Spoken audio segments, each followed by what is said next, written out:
Bene, eccoci insieme anche oggi. Con noi c'è Marco Santone, speaker di Cube Radio, Buongiorno. la web radio dello USUE, che è l'Istituto Universitario dei Salesiani di Venezia. Lui laureando in comunicazione, ma possiamo dire anche portatore sano di uno scoop, nel senso che loro hanno frequentato il Festival di Sanremo, in particolare monitorando i social, e quindi è in grado di rispondere alla domanda che insomma angoscia gli italiani da settimane, vale a dire: chi ha vinto veramente il Festival di Sanremo? Mahmood o Ultimo? Beh, allora, noi chiaramente abbiamo avuto, come lei ha ben detto, la possibilità di essere a Sanremo.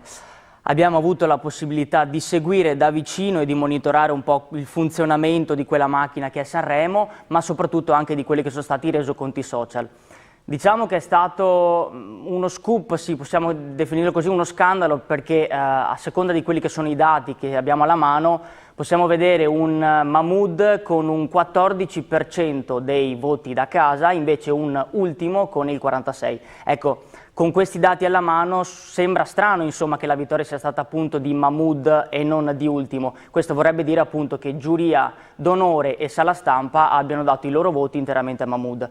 Diciamo che questo può essere, diciamo, confutato dal fatto che comunque Mahmood abbia su Spotify un record di ascolti, perché è il brano più ascoltato su Spotify, la canzone italiana più ascoltata su Spotify. Chi ha vinto realmente Sanremo, io posso dare la mia opinione chiaramente. Certo. Io credo che Mahmood abbia una canzone veramente radiofonica e è stato riscontrato chiaramente su tutte le piattaforme. Il fatto che Ultimo sia arrivato secondo e fosse lui il grande favorito è semplicemente dovuto alle scelte di chi di dovere, appunto, per quanto riguarda il fatto che abbiano giudicato Mahmood vincitore. Io chiaramente posso dire se condivido o meno la scelta di far vincere Mahmood piuttosto che Ultimo. Io sono un grande amante della musica, trovo che a Sanremo potrebbero tranquillamente esserci tutti i primi posti, quindi non mi potrei spingere a dire se è stato giusto o meno far vincere Mahmood, però trovo che il festival quest'anno chiaramente abbia regalato, anche con degli scoop piuttosto che insomma la canonica visione del festival, veramente emozioni molto interessanti. Siamo partiti da un dato che è ancora d'attualità, la polemica appunto sul vincitore. Arriviamo adesso alla parte un pochino più seria, insomma, della vostra avventura. Perché eravate a Sanremo? Beh, allora noi siamo una web radio neonata, perché siamo nati a dicembre, quindi a tutti gli effetti la stiamo mettendo in piedi noi questa radio. E noi siamo andati a Sanremo appunto perché ci è stata data questa opportunità. Noi comunque, essendo un'università di comunicazione, di grafica pubblicitaria, studiamo quest'ambito qui. E Sanremo è stato appunto una possibilità per mettere in gioco noi stessi e di utilizzare, usufruire delle nostre capacità e comunque dei mezzi che abbiamo a disposizione sia da parte dell'università che nostri, per appunto metterci in gioco e provare queste nuove esperienze. Chiaramente, cosa ne avete tratto? Noi chiaramente studiamo per avere la possibilità, poi un giorno si spera, di riuscire a lavorare in questo ambito qui. Quello che ci siamo sicuramente portati a casa è un bagaglio culturale, diciamo, molto più grande rispetto a quello con cui siamo partiti. Abbiamo collaborato con emittenti, abbiamo collaborato a stretto contatto con tutta quella che è la macchina che gira intorno a Sanremo e abbiamo capito veramente il funzionamento di eventi così grandi e di cosa ci sta dietro, quindi sicuramente siamo più ricchi da questo punto di vista. Ecco, all'aspirante operatore del mondo della comunicazione mi viene da chiedere: che macchina è Sanremo?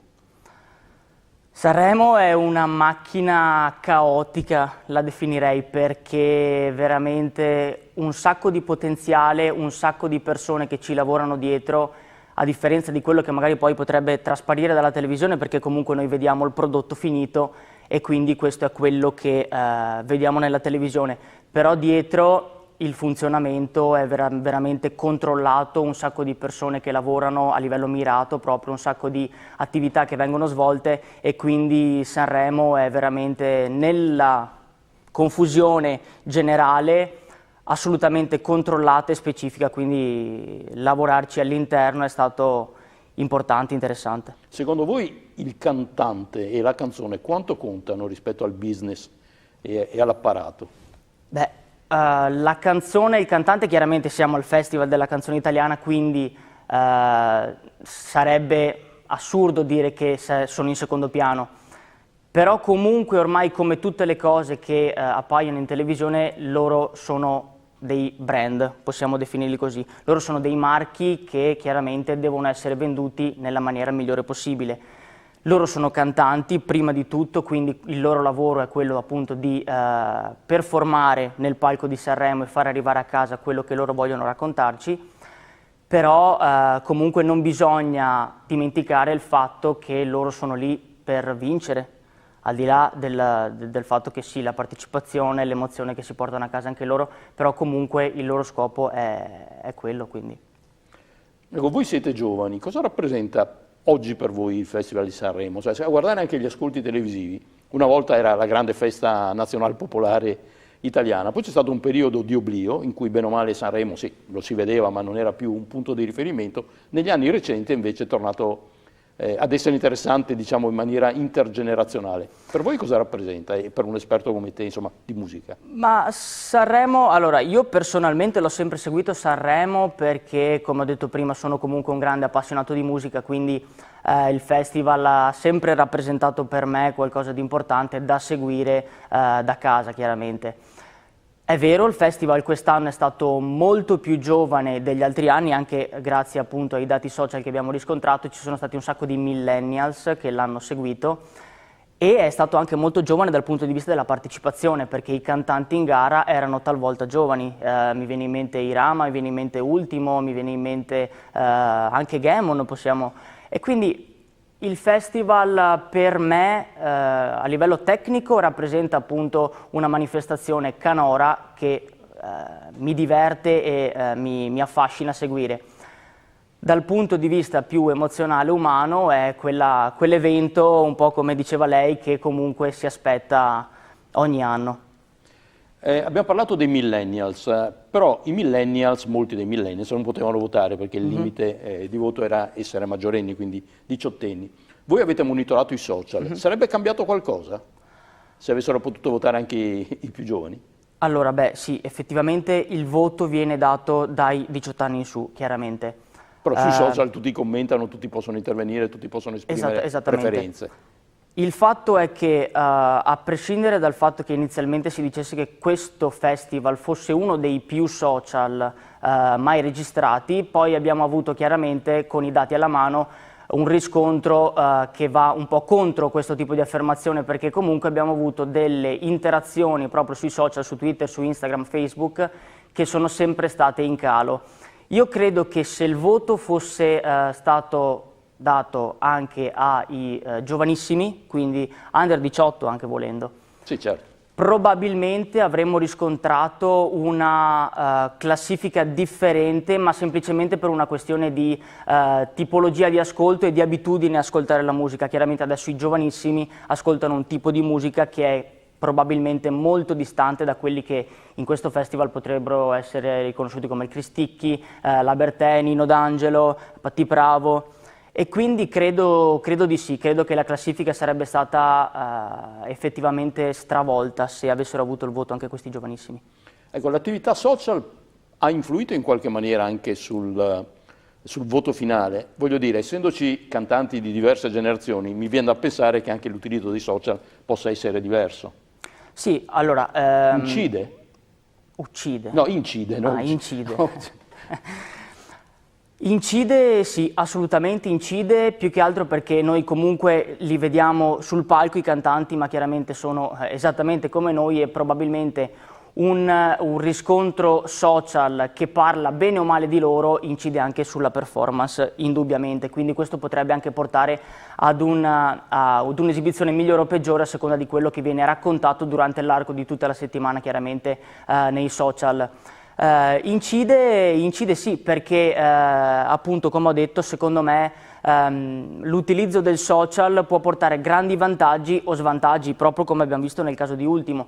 Lui è sempre stato dato per scontato come il vincitore della 69esima edizione del Festival della Canzone Italiana. Poi non è stato così, in effetti, però io credo che Ultimo abbia comunque risentito di questa cosa, abbiamo visto anche nelle interviste, nelle conferenze stampa successive al festival, appunto che lui l'aveva dato per scontato, quindi sì, probabilmente l'utilizzo dei social può far bene come no. Quello che si percepisce in televisione, quello che accade realmente, voglio dire, ovazioni come quelle alla Bertè, sono spontanee o sono costruite? Allora, io credo che la Bertè è un caso specifico che secondo me è tra i più sentiti, perché comunque vero. la Bertè ha avuto ovazione dalla prima all'ultima serata, grande scalpore quando la Bertè è arrivata quarta, perché secondo me il pubblico a casa sentiva proprio la canzone di Loredana Bertè come una delle possibili vincitrici del festival, e questo si è percepito molto bene là e si è percepito molto bene da casa. Non sempre, a differenza di quanto si possa pensare, le cose sono costruite dietro a quello che poi si vede in televisione. La Bertè ne è un esempio, ma comunque tutto quello che succede in un tipo di ambito come questo ha una certa rilevanza, insomma. Per concludere, il festival è stato come ve lo aspettavate?